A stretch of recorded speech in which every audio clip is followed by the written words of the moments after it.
often say the season 1 episode Bad Guy is my favorite episode of Fire Country, my mom will very quickly jump up and down to say, wait, isn't your favorite episode the episode where Walter gets introduced in? I cannot lie, At the End of My Rope is absolutely one of my favorite episodes of the show. In fact, if you wanted to give me a marathon where I could only watch the top 5 of my favorite episodes from the whole show, it would almost certainly be on there along with Bad Guy, No Future, No Consequences, Goodbye for Now, and On the Carpet. Oh wait, I guess Luke is in 4 of those 5. Never mind. Even though At the End of My Rope is my favorite episode, I also think that it's probably the most misunderstood.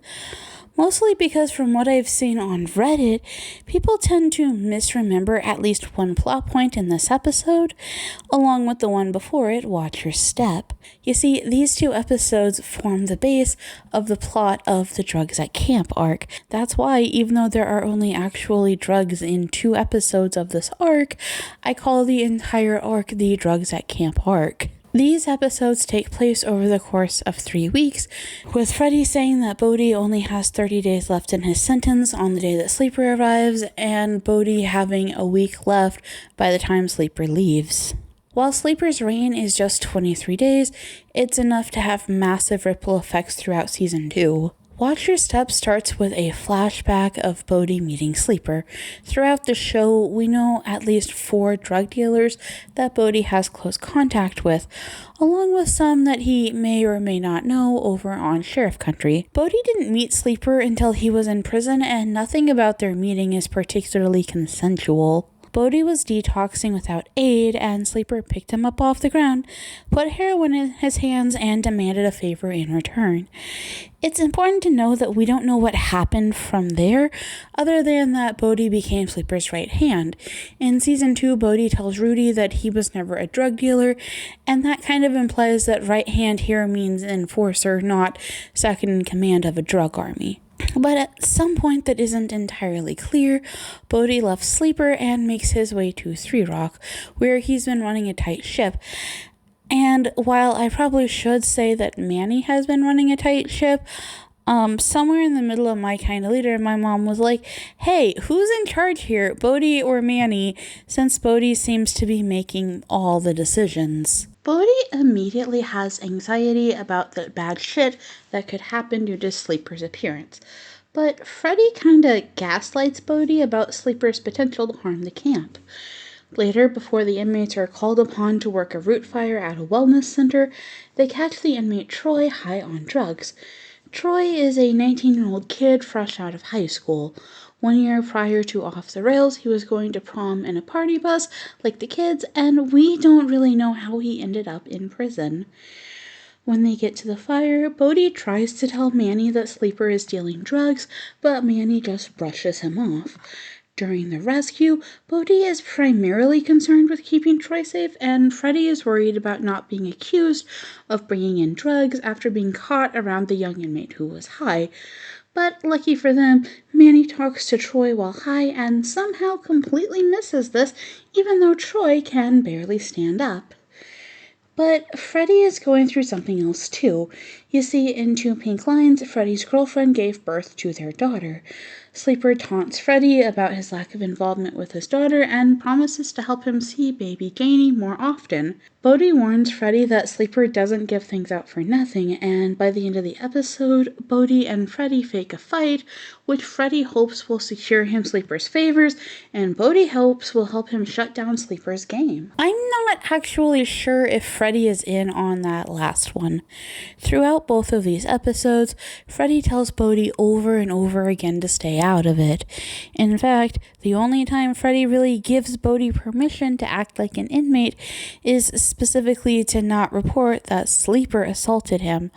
But also, possibly unknown to Freddy, Bode has already been beat up once by Sleeper's guys that day, and that makes the chainsaw assault a very serious escalation, which unfortunately for us makes Bode think that he needs to escalate, which becomes dry snitching, reporting theoretical evidence of a problem and allowing the COs to do the rest. When they get back to camp, Troy freaks out because he's been using, but Bode says he'll get treatment and hopefully be back at fire camp. Sleeper tells Bode just enough to let him know that Freddy has been holding drugs, and while it's never explicitly said that Freddy was hiding drugs in exchange for extra phone calls with his girlfriend and daughter, I can't help but remember that in Happy to Help, the COs didn't even look behind the lockers, but that's where the drugs were hidden. Bode turns them into Manny, and all is well, allegedly with Sleeper going back to prison and Bode taunting Sleeper that he was warned. I recognize that this is a much more detailed plot summary than I usually give, but there's a reason beyond the concern that this plot is remembered incorrectly. While I could pretty cleanly separate Jake and Sharon's personal arcs from the arson plot in the last 2 episodes, it's really hard to do that with Bode in these episodes. Yes, he is constantly being told to stay out of things, but how he interferes with them is part of his character arc. Now that we've gotten through the plot, we can start working on the rest of our character arcs. Ultimately, these are going to be the most important things for us to understand that last episode, because it's going to show us how the characters have been set up to react to the final conflict of the season, which is Bode's failed drug test. I know last week I split the character arcs into episodes, but as you just saw, that's not really going to work the same here since they flow together so well. I think we can agree that what Bode is doing throughout this entire dyad is not above board, and Gabriella is just incredibly stressed out by that. After spending basically 12 episodes in a will they won't they relationship, Gabriella starts getting tested in Watch Your Step about what choice she's going to make. With the introduction of her former one-night stand or perhaps crush Kyle, Gabriella is looking back at the life she once had and forward to the life she believes she is barreling towards. Kyle comes to town for about a month to run a diving clinic, and in many ways he represents Gabriella's old way of life. Let's not forget that after their pilot run-in, she first meets Bode when she was working at a diving class, and she quits that and her training to pursue a new life in Edgewater, though at the time she thought she was pursuing it with Jake. It's a pretty sizable thread in Watch Your Step that Gabriella wants to tell Manny that Troy is high, and setting aside what Bode says about it, this is the right thing to do on 2 fronts. It's pretty clear that Troy is overdosing. He needs medical condition, and while it's true that not turning him into Manny prevents Troy from being sent back to prison, it also prevents him from getting medical help. In addition, Manny himself says that Troy is a danger on the line, even without knowing Troy is high, because Troy drops a Pulowski that could have hurt somebody. Gabriella does essentially let Bode do what he's gonna do, even though she's not happy about it. Later, she covers for the fake fight, and Bode agrees to keep her out of camp business. And he does that for 3 weeks, until at the end of my rope, when Sleeper attacks him with a chainsaw. I have a feeling that if Sharon had seen this, she would have gone entirely mama bear, but instead Gabriella just treats his injuries and says that he needs to stop acting like an inmate. If he's going to be in a normal relationship with her in a week, he's got to start acting like someone who's a free man. At the end of the episode, Gabriella confronts him about how she has this image in her head of what her life is supposed to look like when he gets out, and she feels like he's actively choosing the other side. Unfortunately, that is the only reason that he turns in the drugs to Manny.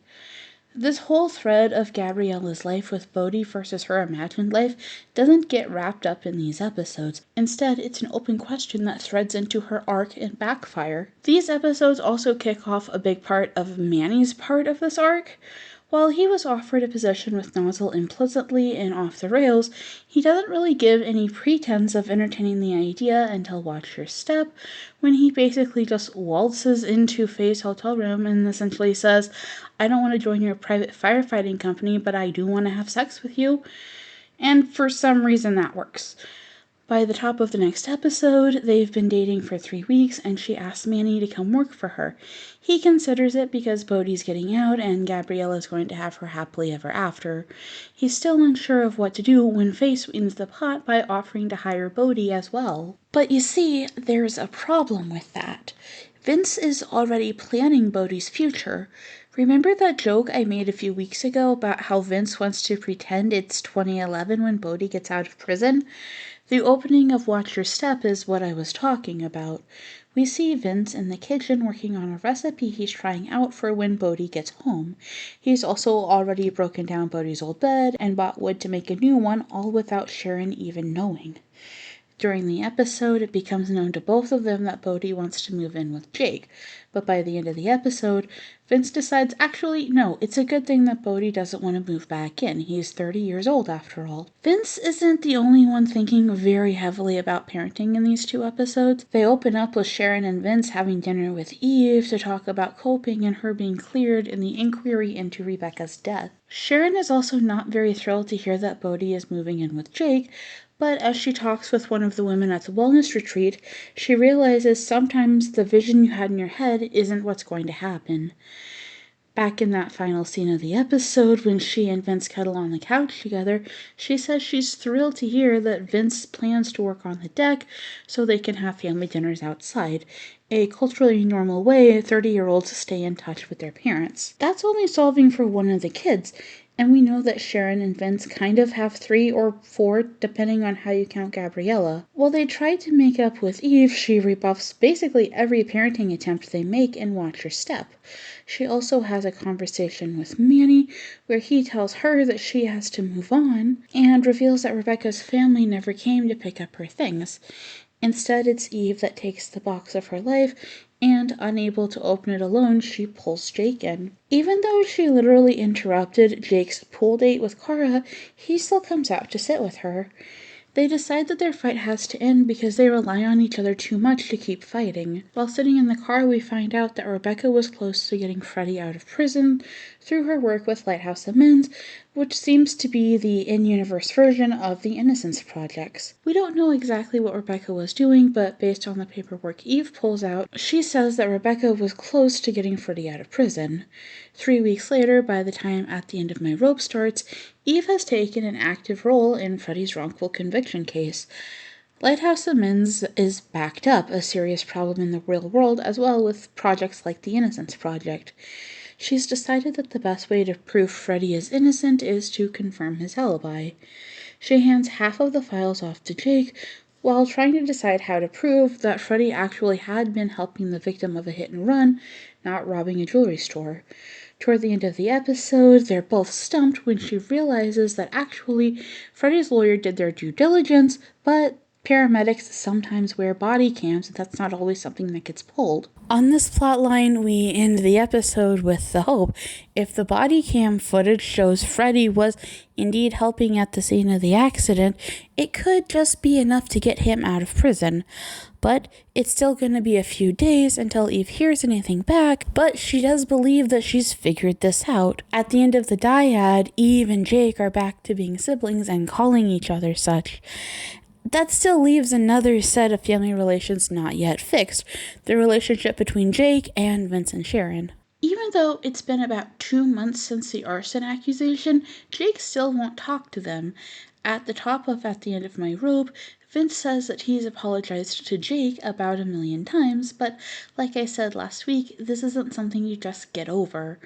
In fact, on the rescue, when Sharon gives Jake a be safe hug, he doesn't accept it. During the rescue, Jake asks Sharon permission to detonate their way out of a trapped mine, and she gives him that trust, which seems to be enough to make him feel safe within the family.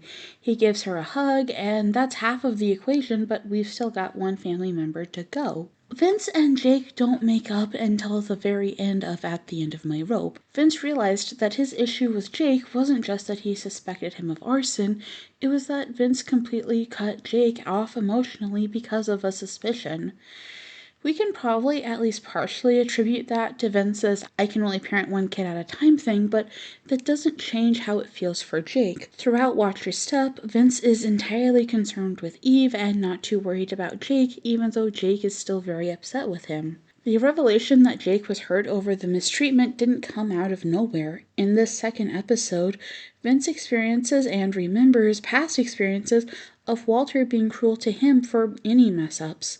Vince admits to Jake that while all the kids maybe attribute his situational lack of love as a thing he mostly did to Bode, sometimes did to Eve and Jake, but never did to Riley, he did it to all 4 kids. He promises to work on being a better dad, but says it'll take time, and Jake feels relieved that Vince can admit he messed up and will try to do better. But it's not just Vince and Walter. Luke is present for almost every conversation his brother has with his dad. My favorite Leone has been out of the picture since his grand exit in Mama Bear, until he literally barged into the station in the opening minutes of At the End of My Rope. This episode is the first time we get a look into Luke's eternal life, aside from his jealousy. Luke has been trying for 6 months to convince Walter to get a hip replacement that he's needed for 2 years. In reality, it's the kind of thing that happens when you have had a very physical job and now your joints are worn down. They just can't do their job anymore.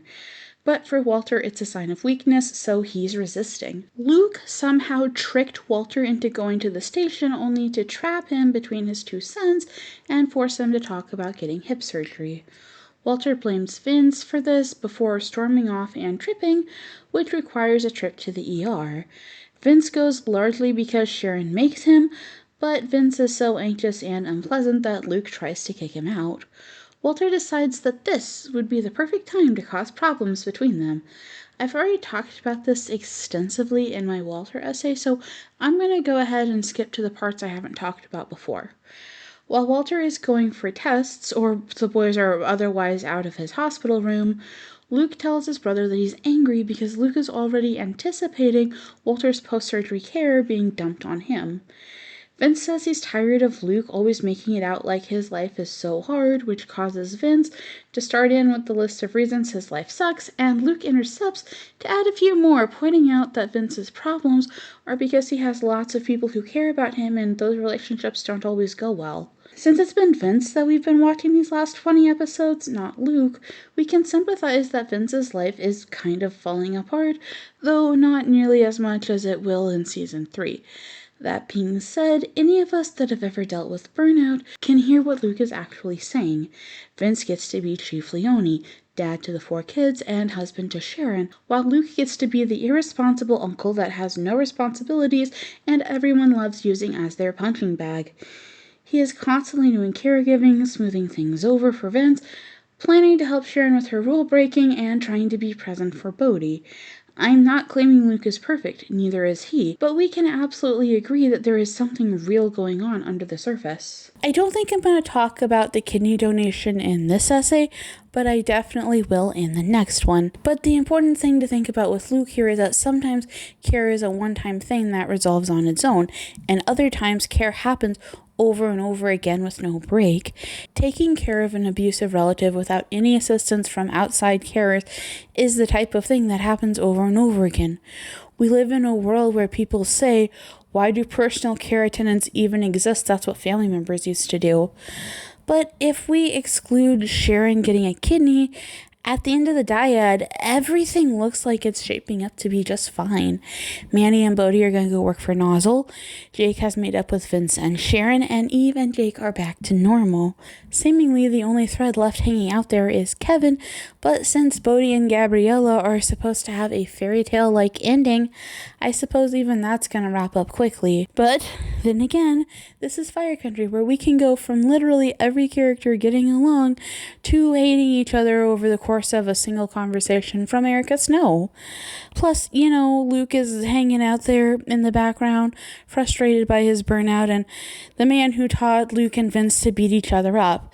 Plus, based on what I read on Reddit, nearly everyone assumed that Sharon was going to die by the end of the season, and everyone else would be learning how to go on without her in Season 2. But thankfully, that didn't happen. Right now, it is the week after 4/15, and Sharon is still alive. There are still a bunch more expected and unexpected things that are going to happen in these last 2 episodes, and I can't tell you guys how excited I am that there are only 2 videos left in my series. Next week, I will finally get to do what I promised to do like 7 months ago and explain exactly how everyone ended up making the choices they did in Bode's parole hearing room. You're going to have to be here next week to hear me explain all that, and then I promise at the end of that video, I will finally explain what it is that I have planned for this massive finale that I still have not told anyone about. Bye, everyone.